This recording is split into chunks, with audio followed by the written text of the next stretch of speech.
I'm relatively certain that I've done a video on this story before, but there's some elements of this thing that I was unaware of that I wanted to go over with y'all real quick because there's some pretty darn interesting things going on here that you guys may not have seen before that you probably do want to see because this is just crazy. And I know I shouldn't get worked up about it because it's the same kind of brainwashing rhetoric that we get from our government officials every day, but here it is. It's talking about the Marine vet that was banned from his kid's school after objecting to Islam lessons. Alright, there's a picture of him and his wife. Remember that face? This man served tours in Iraq during Desert Storm, over there trying to kill terrorists and fight for freedom, putting his life on the line, right? And then he comes back to America and finds out this exact thing that he's been fighting against, they're teaching to his kid in school. He spoke against it, and they banned him from the school. And now she's in her final semester of her senior year, and if she graduates from school, and they have the graduation at school, he's not allowed to go. There's a parent-teacher conference, he can't go. If there's a school play that she's in, he can't go. None of that stuff. He's banned.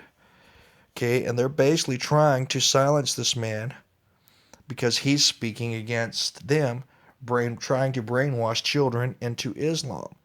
It's this assignment. She'd been asked to memorize the 5 pillars of Islam, and she was asked to write and recite the Shahada, the Muslim statement of faith. And she had been taught, according to school papers submitted to federal court, that most Muslims' faith is stronger than the average Christian's.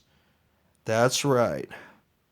Muslims rule, Christians drool. Why are you over there eating those Cheetos? Because Doritos are better, right? Same kind of advertisement you see on TV brainwashing people. They're using it in schools, converting them to Muslim. Now check this out. This is from our actual assignment in school. It's talking about peaceful Islam versus radical fundamental Islam. Let's read B. Most Muslims' faith is stronger than the average Christian. That is what they're teaching your children. Right there. Most Muslims' faith is stronger than the average Christian's. That's actually what they're teaching kids. So, and he's saying right here, look, this is an assault on my family's Christian faith, and now I'm not allowed to set foot on the campus. They said he made threats against the school, but yeah, he actually did. He made threats to go public, to go to a lawyer and go to the media, and because they didn't want him talking smack against their pro-Islamic curriculum, he's banned from the school.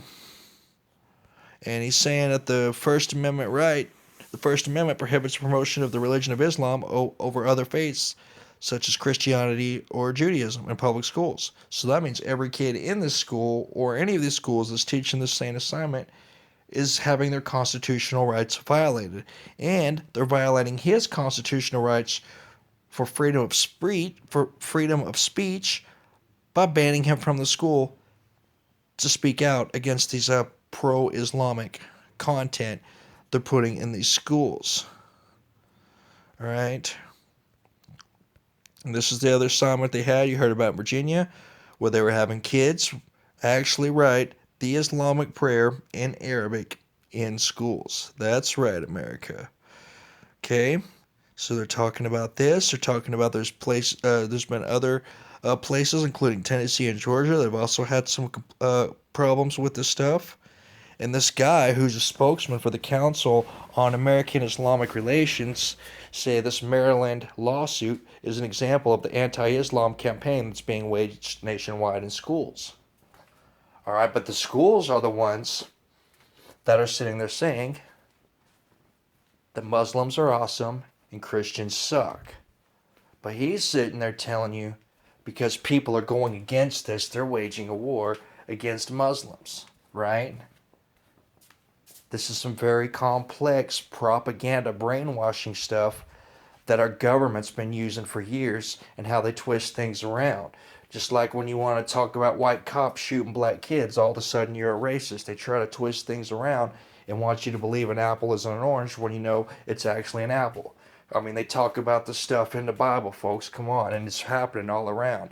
They're twisting things around and trying you to get to believe what's up is down, and it's just crazy. So then you got right here. Now here's where they're making you fill in stuff about the five pillars of Allah once again, and more of their assignments.